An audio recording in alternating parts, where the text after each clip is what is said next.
Hey everyone. November recently ended, so of course it's time for me to go through what I got over the past month. First step in continuing my IDW Hasbro Universe collecting, got the trade paperback of Transformers Megatron Origin from about a decade ago, written by Eric Holmes, art by Alex Milne and Marcella Matera. The 4-issue miniseries exploring Megatron's rise from struggling Energon miner to violent revolutionary, leader of the Decepticons. So that's good to have as a nice starting point to everything.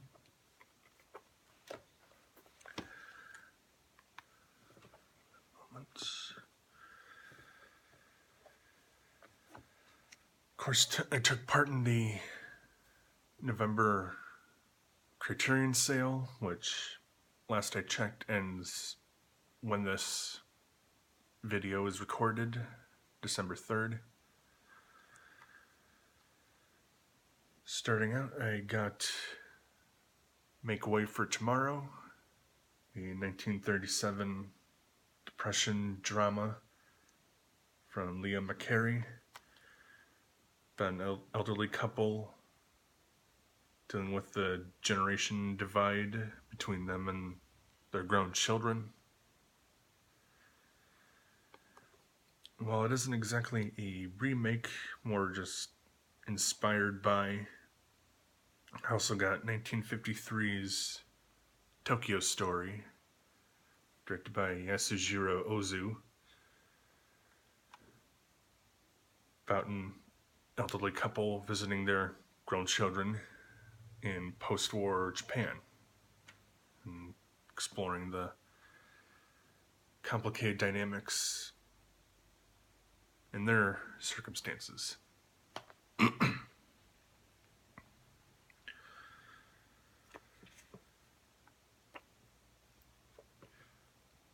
To show my appreciation for the wrapping up, I got Transformers Lost Light, issue 25, written by James Roberts, art by Jack Lawrence. Nice epilogue to both this and the More Than Meets the Eye series that continued, exploring the aftermath of the battle against the Functionist Council and seeing where our heroes' lives go from there. Very nice send-off to an impressive chapter in Transformers storytelling.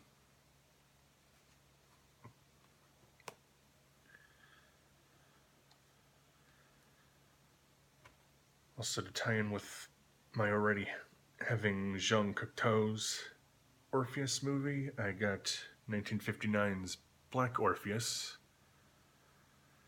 directed by Marcel Camus. A unique interpretation of the Greek myth of Orpheus and Eurydice, but in the backdrop of Rio de Janeiro, and in fact during Carnival. So that'll be a nice new look at the tale.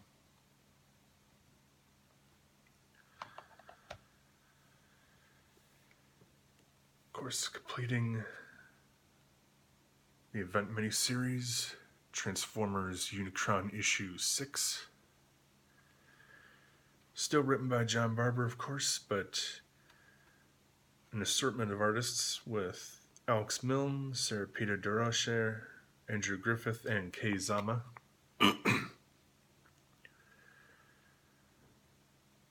Double-sized issue exploring the last stand on Earth with Transformers, humans, and basically everyone else stand to defeat the legendary Planet Eater, see what lies at the core of this conflict, and hopefully get out with a victory.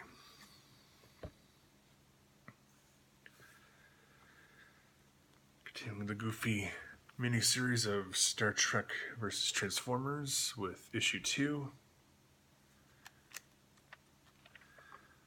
Still written by John Barber and Mike Johnson, with art by Philip Murphy, as the Enterprise crew and Autobots learn more about each other and figure out how their alliance must function against the Decepticons and Klingons. So it's still goofy, retro fun.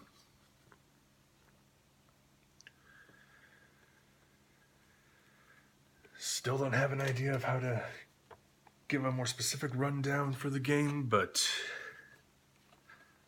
I got the Transformers trading card game Metroplex set that recently came out,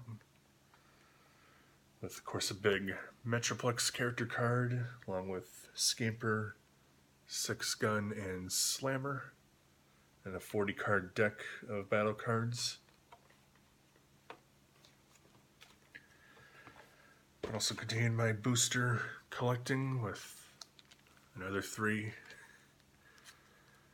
with the main character cards being Bombshell, Ransack, and Cup. Of course, still having 7 battle cards included in each. Still gotta learn, still gotta, of course, figure out a good video format to talk about the game itself. But in the meantime, that's at least a good overview, once again.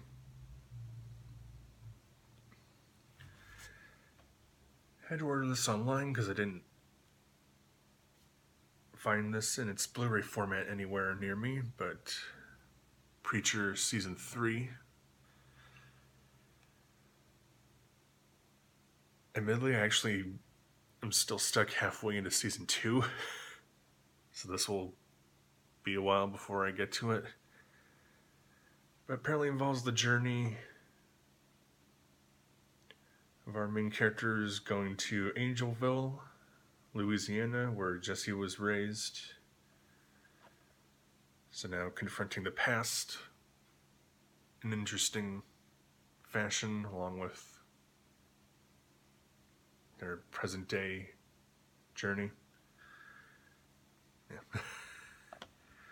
Still looking forward to it, hence why I blind bought it.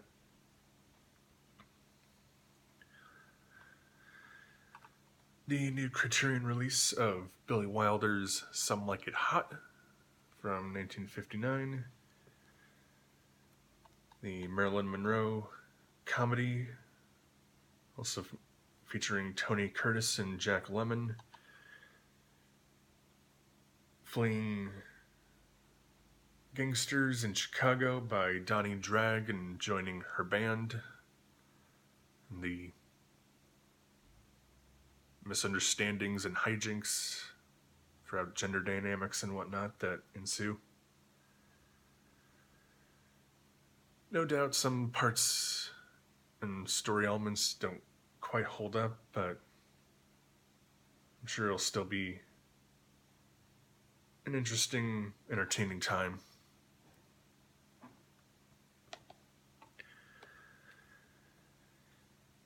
(1948's) Bicycle Thieves from Vittorio De Sica. The post-war Italian drama about a man who finds a sensible job in Rome, but finds his livelihood quickly endangered when the bicycle he needs for that work is stolen. So he goes on a journey to hopefully keep his life together, especially with having a young son at the time.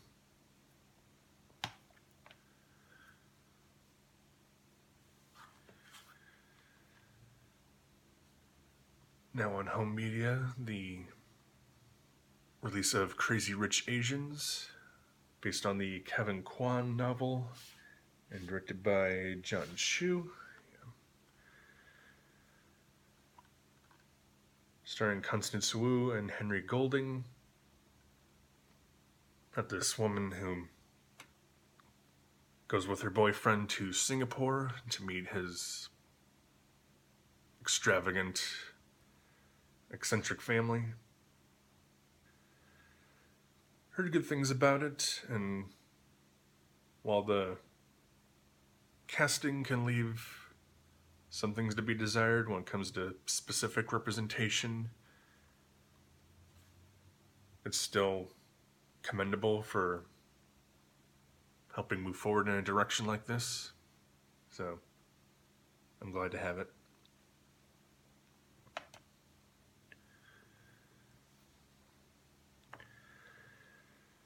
And the last story-based issue of Transformers IDW original continuity is Optimus Prime, issue 25. Written by John Barber, art by Kei Zama. Taking place in the aftermath of the fight against Unicron, as our survivors move on, rebuild, establish new goals, and we reflect on the recent controversial actions of Optimus Prime throughout these later series. So, another impressive wrapping up point.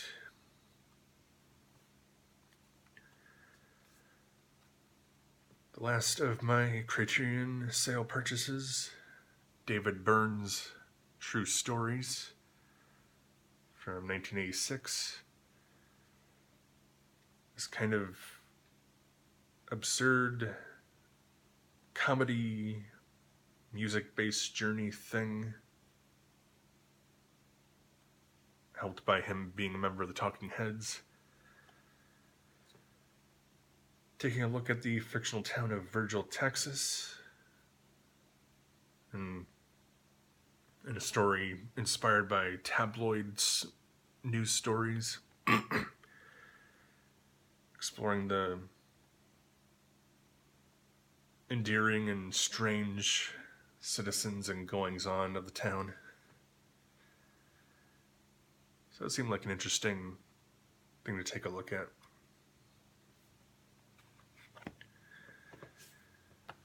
And finally, of course, the newest issue of Invader Zim from Oni Press, issue 37, in fact. Written by Sam Logan, illustrated by Kate Sharon.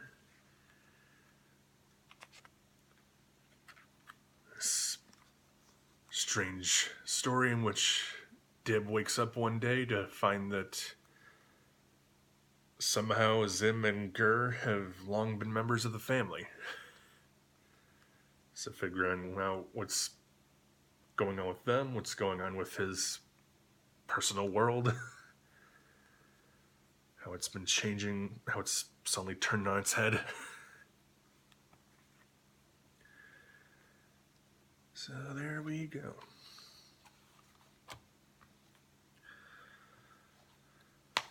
Plenty of movies, some TV,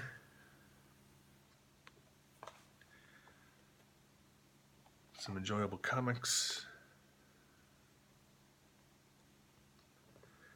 and more of the game I need to talk more specifically about.